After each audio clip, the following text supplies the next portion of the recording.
Olá, pessoal. A história que aprendemos na escola destaca que a independência do Brasil se deu com um grito heróico de Dom Pedro às margens do Ipiranga no dia 7 de setembro de 1822, não é verdade?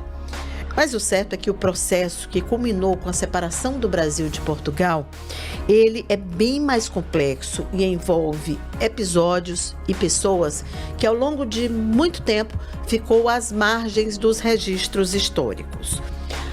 No interior do país, a resistência motivou lutas penosas e que custaram centenas de vidas. Um desses eventos se passou no Piauí, no dia 13 de março de 1823, portanto, 6 meses depois do Grito do Ipiranga. Trata-se do conflito que reuniu, de um lado, as tropas portuguesas e, do outro, as tropas piauienses, que lutaram às margens do riacho Genipapo, em Campo Maior. Por isso, o conflito recebeu o nome de Batalha do Genipapo, que completa 200 anos agora em 2023. Esta série é sobre a batalha e a sua influência na formação da identidade do povo do Piauí. O maior legado da Batalha do Genipapo é a unidade nacional. Eu sou Cíntia Lages e neste episódio vamos receber o advogado e historiador Reginaldo Miranda. A gente conversa com ele sobre a participação de Oeiras na independência, no processo de independência do Brasil e também sobre os comandantes que se destacaram naquele combate.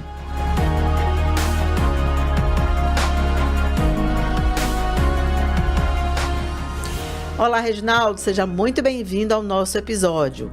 Vamos então tentar entender a participação de Oeiras, porque o conflito do Genipapo ele é muito mais amplo e não se resume a Campo Maior, né? E que nomes que o senhor destaca? Quem seriam os comandantes, os heróis do conflito do Genipapo?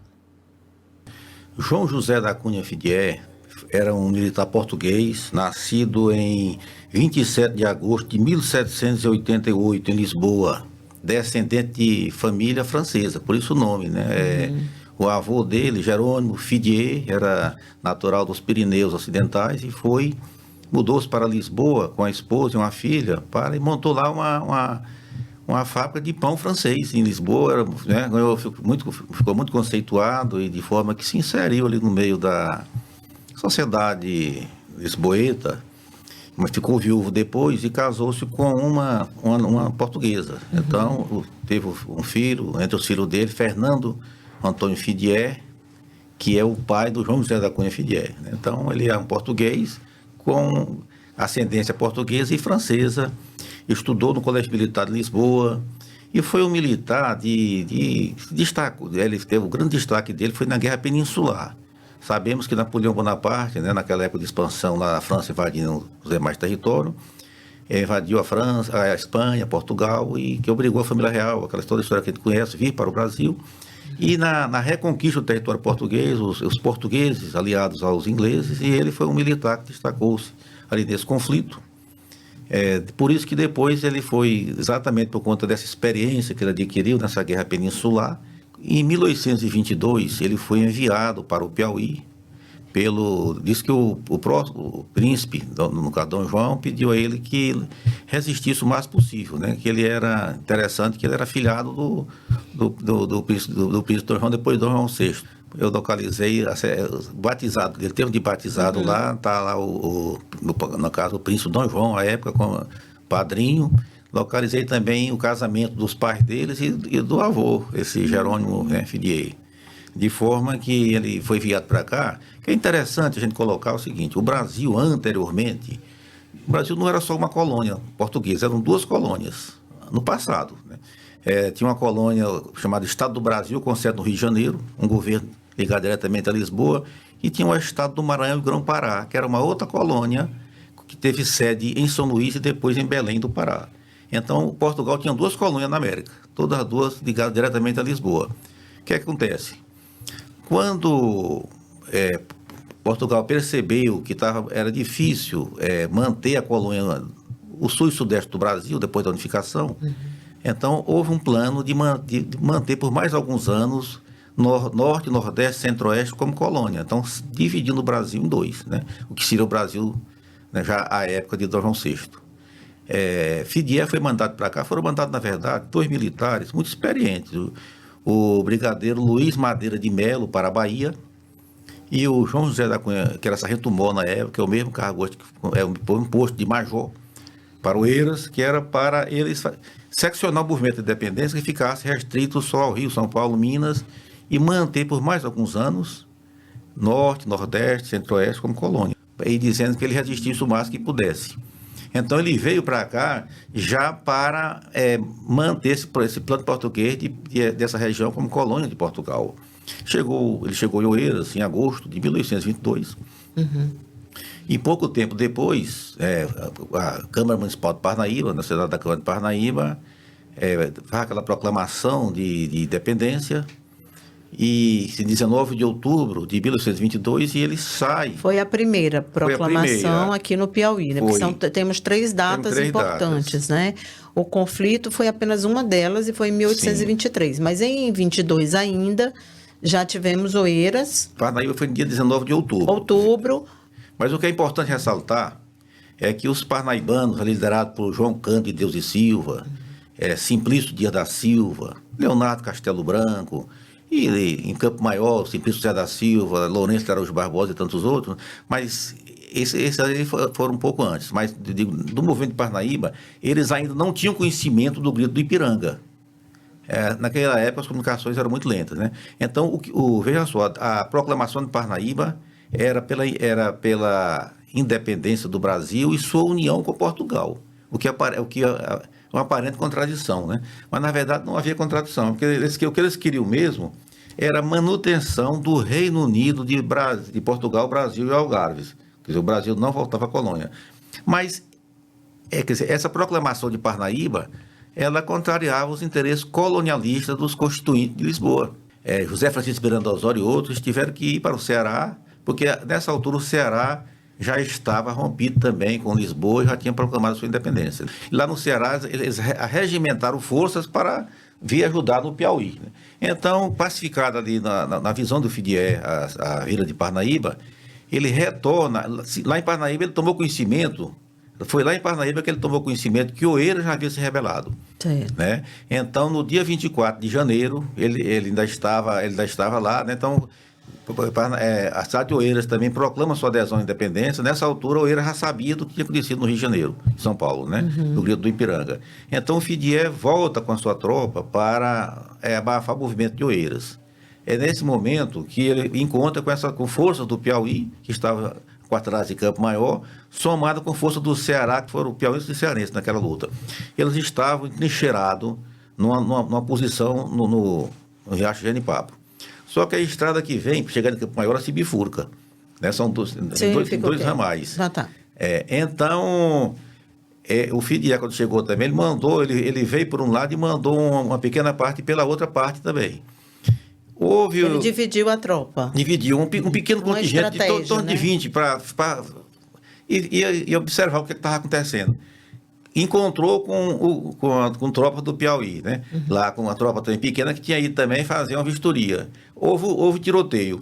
Os piauienses que estavam aqui na posição de defesa, bem colocados, quando ouviram os tiros, acharam que estava tendo um confronto com a principal tropa do Fidié.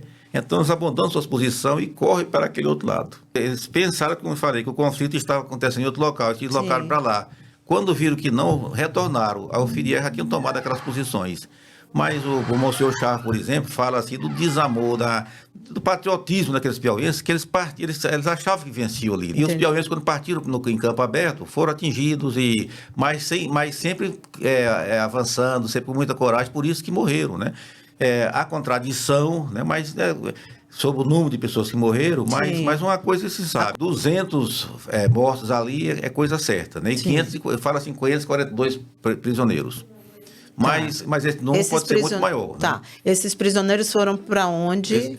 Esses prisioneiros... Foram colocados onde? Bom, esses prisioneiros ficaram prisioneiros do Fidié, né? Ele passou alguns dias ali, dali ele foi para para Caxias, que a atenção dele era ir para o movimento de Oeiras. Mas nessa altura que Oeiras já estava levantado, ele estava também com forças muito fortes, né?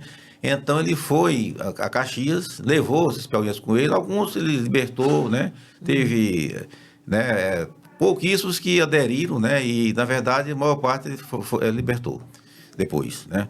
Então o Fidié vai para Caxias, ele vai ali pelo Estanhado, que é hoje União, né? Nessa região, atravessa o rio para Caxias. E ali ele vai ajudar lá também pessoas, porque o Maranhão ainda era pró-lusitano. Diferentemente do, veja só, nós tínhamos aqui o Ceará que já tinha aderido à dependência. Entendi. O Maranhão não, o Maranhão fazia resistência. Também é bom enfatizar isso, teve uma pequena escaramuça na Lagoa do Jacaré, em Piracuruca.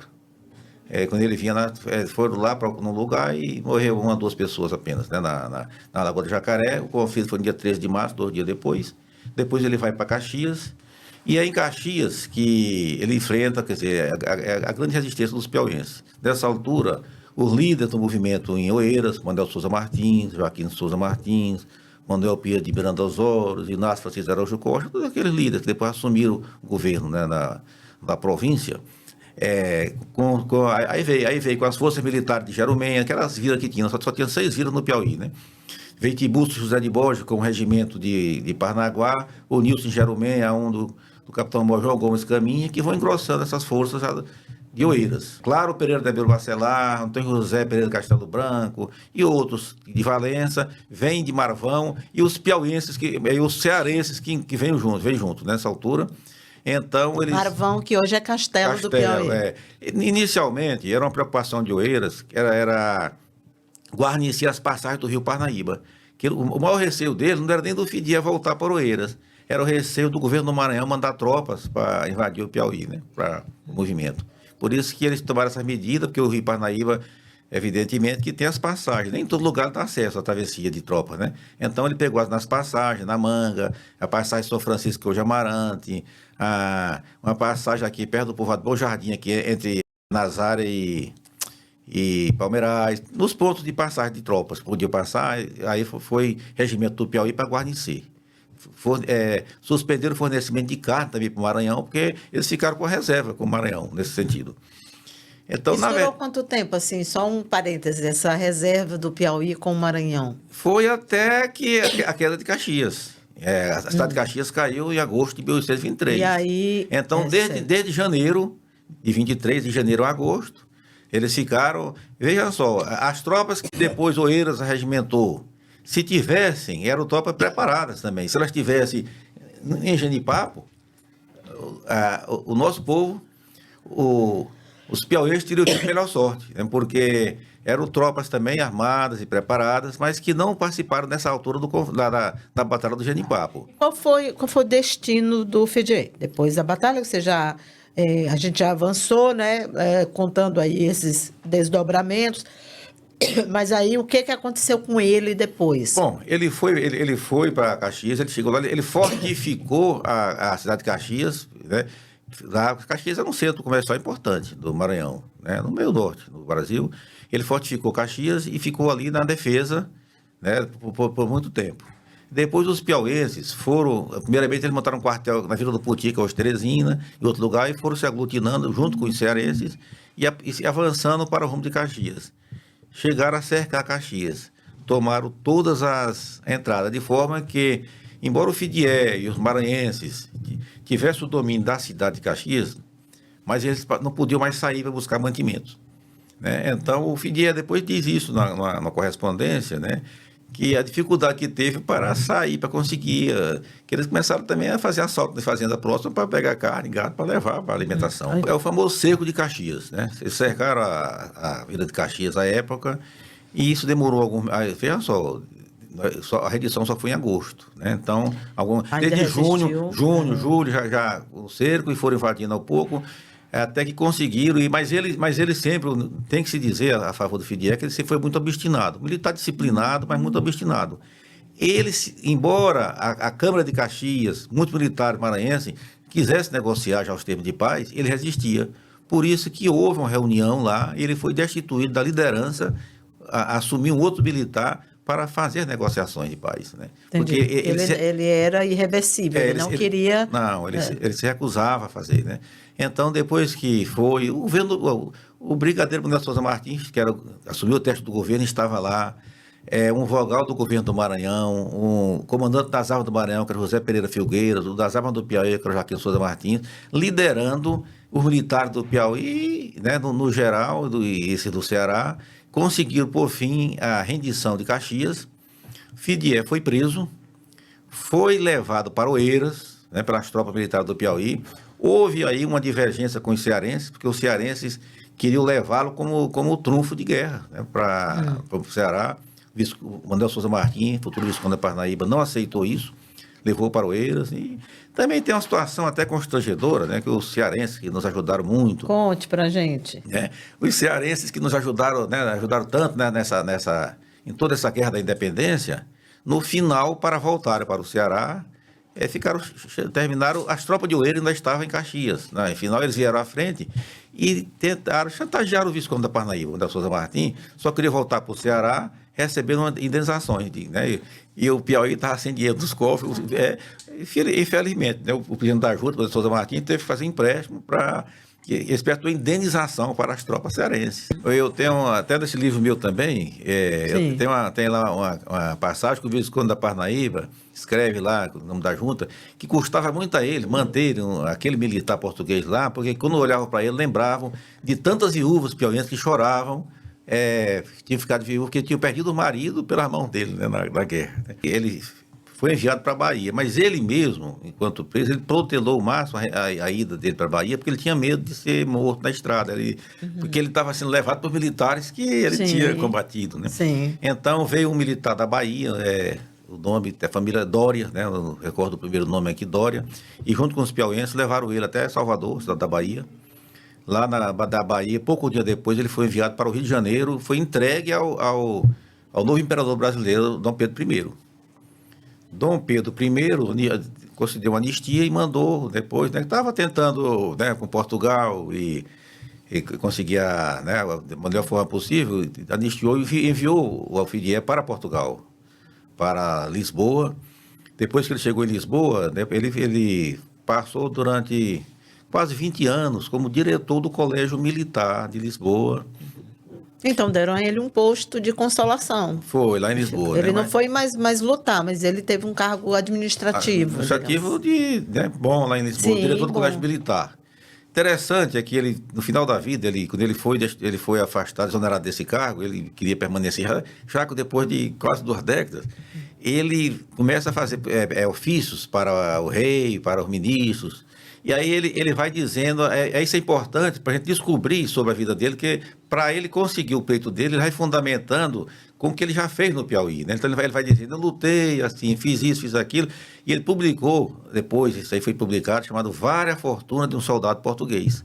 Isso termina sendo, assim, uma espécie de autobiografia dele, né? Sim, que eu também utilizei, porque é uma petição que ele fala da vida dele, da biográfica, e vai dizendo que lutou na Guerra Peninsular. Ele fala até isso, para exaltá-lo, assim, dizendo que ele teve que lutar em um país estrangeiro, com tropas estrangeiras, porque ninguém pode, não podemos, tem que reconhecer que as tropas que ele liderava eram também piauienses. Uma das coisas que enfraqueceu ele, começaram a desertar. Então ele foi ficando só, né? A partir do momento que foi clareando a situação, que era a independência do Brasil e tudo, aí começou a ter as deserções e ele foi sendo abandonado, e por isso mesmo que aconteceu a rendição lá em Caxias. Ele morreu em 1858, ele nasceu em 1788 e morreu em 1858, com 70 anos de idade, deixou viúva e filhos, né? E hoje tem família descendente dele lá em Portugal. O que o senhor acha que a Batalha do Genipapo influencia nessa nossa formação enquanto cidadãos, enquanto povo?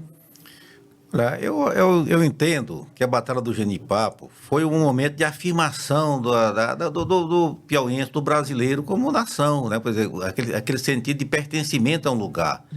Mas o maior legado da Guerra da Independência, que é da Batalha do Genipapo, é a unidade nacional, que é uma coisa interessante, que o Brasil ainda não reconheceu o valor dessa luta.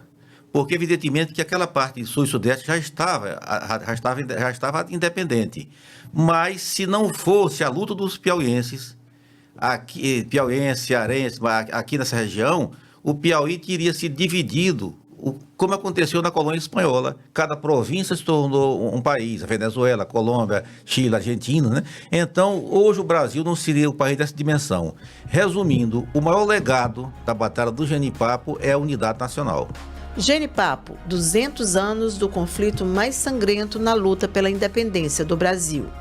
E a gente vai chegando ao fim dos nossos episódios. Espero que vocês tenham gostado e que tudo que a gente discutiu aqui, o que vocês aprenderam aqui, sirva para refletir um pouco sobre a importância dessa batalha na formação da nossa identidade. Até a próxima!